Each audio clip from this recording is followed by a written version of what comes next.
a 40-year age male complaining of pain, abdomen and vomiting for a few days. Here we see in the abdominal cavity, all the organs are okay. Now you see here, this is a very important finding. This is the bowel loop, most likely a small bowel loop, and it is going down here. Onward, the bowel loops are dilated, markedly dilated, with to and fro movements of the food material. Here, as you see, this is the food material going in this direction and coming back. A very helpful sign in the diagnosis of intestinal obstruction. Here you see this is the appendix, small amount of free fluid in peritoneal cavity. Distended bowel loops. Distended bowel loops are present in whole abdominal cavity. A significant aid in diagnosis whether this is obstruction or perforation with high frequency probe, as we see here, this fluid is relatively clear. If there was perforation, then it would not have been clear but rather debrinous fluid. These are all dilated bowel loops. One more thing which we can see near the dome of diaphragm here.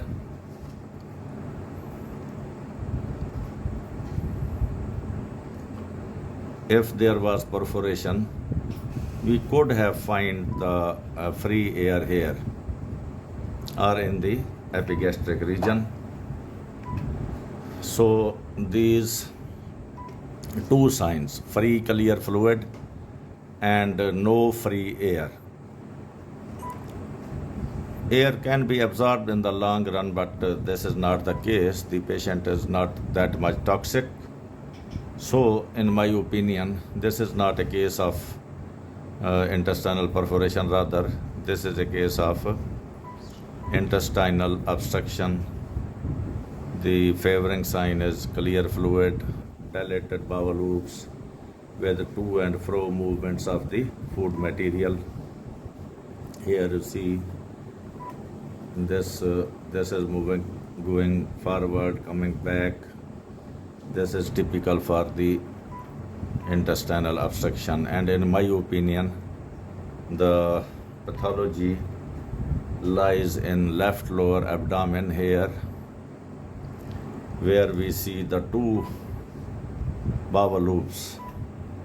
This is a collapsed bowel loop and this is a dilated bowel loop. The junction may be somewhat here and here. This is the region of pelvis, although there is no prior history of surgery.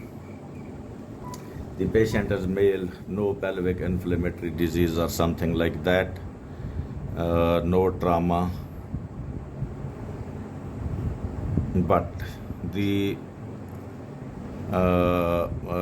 provisional diagnosis is some band, which is inflammatory band compressing the bowel loop. But still, we have go for further investigations, and the final decision may be made at the time of laparotomy. In addition, few enlarged lymph nodes are seen. This is enlarged lymph node, enlarged lymph node, enlarged lymph node, but these lymph nodes are not, I think, malignant or enlarged to that extent which may cause some obstruction or like any malignant lymph node. In addition, I have seen that there is no marked bowel thickening. Bowel wall thickening is one of the cause, but in this case, I have seen the whole abdomen and there is no marked bowel thickening. The only sign which I could see is this, that this is the junction where the pathology lies, this is the collapsed bowel loop, this is the dilated bowel loop, and most likely this is a case of band, as the free fluid is present, but not to that extent. Otherwise we can see the band sometimes. There is no evident sign of any herniation in which the bowel loop may be entrapped. But in literature, there are some hernias within the abdominal cavity in which the loop can be impacted. But most likely here it's not that case. Now we will see the findings of a surgeon who will perform the laparotomy. Thank you for watching the intestinal obstruction. Islam Zindabad, Pakistan Zindabad.